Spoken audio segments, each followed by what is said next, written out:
नमस्कार, आदाब। आप देख रहे हैं ऑनलाइन न्यूज इंडिया। आपके साथ मैं हूं मोहम्मद अफजल आलम।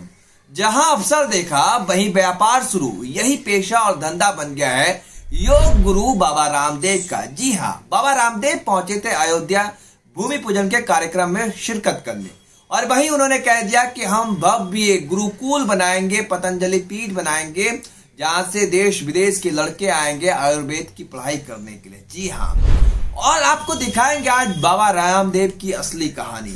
आपको सबसे पहले मैं दिखा रहा हूं एक तस्वीर। देखिए, ये तस्वीर है आज से 27-28 साल पहले की बाबा रामदेव साइकिल से चलते थे। सोचिए कि उस समय की क्या हाल था बाबा रामदेव का कि वो साइकिल से चलते थे। और अब देखिए कि एक वीडियो, इस वीडियो में देखिए कि बाबा रामदेव जैगवार से घूम रहे हैं। उनको जेड प्लस सुरक्षा मिला हुआ है भारत सरकार के द्वारा, और 43,000 करोड़ के मालिक है बाबा रामदेव। जी हाँ, बाबा रामदेव यही राग अलापते हैं कि विदेशी सामान का बहिष्कार करो। हालांकि खुद जो बीसीसीआई है, जो आईपीएल के नाम पे कहते हैं कि नहीं, मैं वीवो कंपनी का जो है वो ऐड है, वो स्पॉन्सरशिप है, मैं नहीं हटाऊंगा आईपीएल से। लाते हैं विदेशी सामान का बहिष्कार करो। आज अयोध्या पहुंचे बाबा रामदेव, वहां पर उन्होंने कहा कि मैं गुरुकुल बनाऊंगा, भव्य गुरुकुल बनाऊंगा। देखिए उनकी हेलीकॉप्टर को, वो किस हेलीकॉप्टर से पहुंचे थे, और अरबपति खरबपति बन चुके हैं बाबा रामदेव। अपना आपका सबसे पहले उनका कमाई बताते हैं, उनकी कमाई का सोर्स क्या है और किस तरीके से वो कमाते हैं।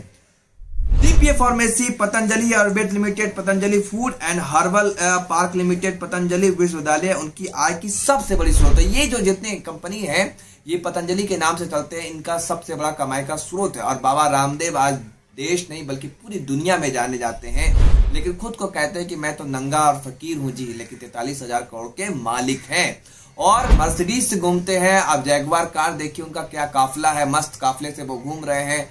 ये है हकीकत। हमारे प्रधानमंत्री नरेंद्र मोदी आपदा को भी अवसर में बदल देते हैं, और ये अवसर की बाबा रामदेव अवसर की तलाश में रहते हैं।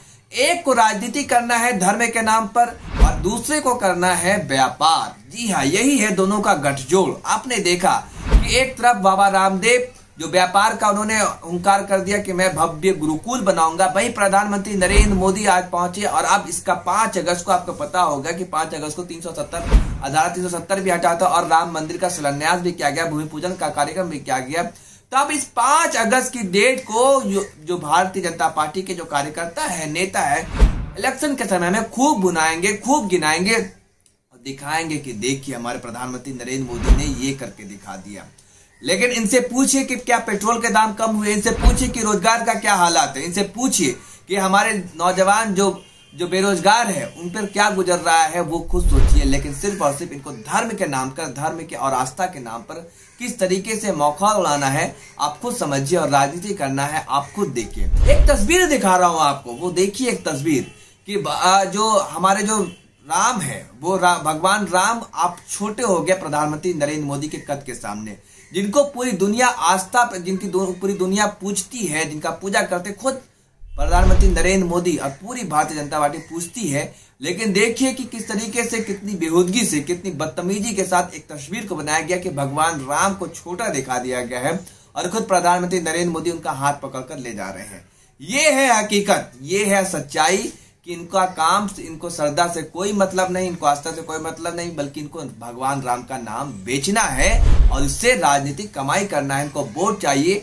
2 सीट, आपको याद होगा 1980 में भारतीय जनता पार्टी की स्थापना हुई थी, और उस स्थापना में केवल 2 सीट भारतीय जनता पार्टी जीत पाई थी।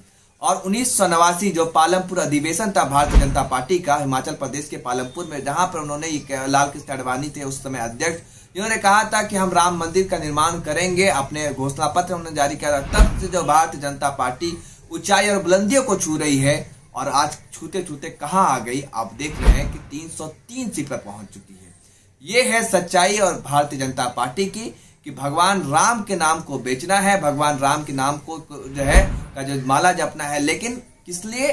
सिर्फ और सिर्फ वोट बैंक के लिए, वोट बैंक की सियासत के लिए। और आपके लिए जो असल मुद्दे हैं, असल मसाइल है, वो पीछे छूट जाते हैं। और खुद बाबा रामदेव को देखिए कि आज बाबा रामदेव कहां से कहां पहुंच गए हैं। मैंने आपको दिखाया कि 27 साल पहले, 28 साल पहले बाबा रामदेव साइकिलों से चला करते थे, और आज 43,000 करोड़ के मालिक है बाबा रामदेव। जी हाँ, ये है हकीकत, ये है सच्चाई। और आज बाबा रामदेव को Z+ सुरक्षा मिली हुई है और बाबा रामदेव जो है सारे गोदी मीडिया चैनल्स है, जितने भी चैनल्स है वहां उनको स्पॉन्सरशिप देते हैं। आपने देखा होगा, स्पॉन्सर्स बाय पतंजलि। और उनका जो टैगलाइन चलता है आपने देखा होगा कि गौ माता गौमूत्र का जो सेवन करिए और उनसे जो फिनाइल बनाते हैं उनका इस्तेमाल कीजिए और गौ माता को कत्ल खाने से जाने से बचाइए। ये उनका चलता है थंबनेल, ये जो टाइटल चलता है, ये उनका एडवर्टीजमेंट चलता है। आपने देखा होगा कितना भड़काऊ एडवर्टीजमेंट है कि एक कास्ट को दिखाने के लिए, एक संप्रदाय को दिखाने के लिए, और इस तरीके से ये थंब बनाते हैं। बाबा रामदेव को Z+ सुरक्षा मिला हुआ है। बाबा रामदेव के पास कई जैगवास गाय ने कोरोनिल बना दिया है और हमारे जितने भी पेशेंट को, कोरोना के जो पेशेंट थे, मरीज थे, उनकी गोली दिया, वो सब सही, 100% सही हुए। लेकिन नौबत ये आ गई कि हमारे गृह मंत्री अमित शाह वो कोरोना से संक्रमित है और जो धर्मेंद्र प्रधान जो पेट्रोलियम मंत्री है, केंद्र मंत्री है, वो खुद कोरोना से संक्रमित हो चुके हैं। मध्य प्रदेश के मुख्यमंत्री शिवराज सिंह चौहान वो कोरोना से संक्रमित है और जो है येदियुरप्पा कर्नाटक के मुख्यमंत्री वो भी कोरोना से संक्रमित है। तो भारतीय जनता पार्टी के कई नेता, कार्यकर्ता और बड़े बड़े लीडर्स वो कोरोना से संक्रमित हो चुके हैं। यहाँ तक कि यूपी में ही एक यूपी की मंत्री का देहांत हो जाता है कोरोना की वजह से और यूपी के प्रदेश अध्यक्ष भी कोरोना से पीड़ित है। तो ये हाहाकार मचा हुआ है, ये आलम है। तो बाबा रामदेव जी आप कहाँ हैं? आपका कोरोनिल क्यों नहीं काम कर रहा है? क्या आप बताएंगे? तो देश और दुनिया को बेवकूफ बनाकर, जो भारत की जो भोली भाली जनता है उसको बेवकूफ समझकर आप ये व्यापार करते, ये बिजनेस करते हैं, लेकिन आप दिखाते हैं कि मैं आस्था दिखा रहा हूं। विदेशी सामान का आप बहिष्कार करो और हमारे पतंजलि का इस्तेमाल करो, ये कहते हैं ये बाबा रामदेव, और अपना व्यापार चलाते हैं और एक बड़ा धंधा, बड़ा साम्राज्य बाबा रामदेव ने खड़ा कर लिया है।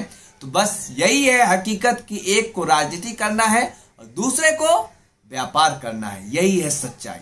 धन्यवाद।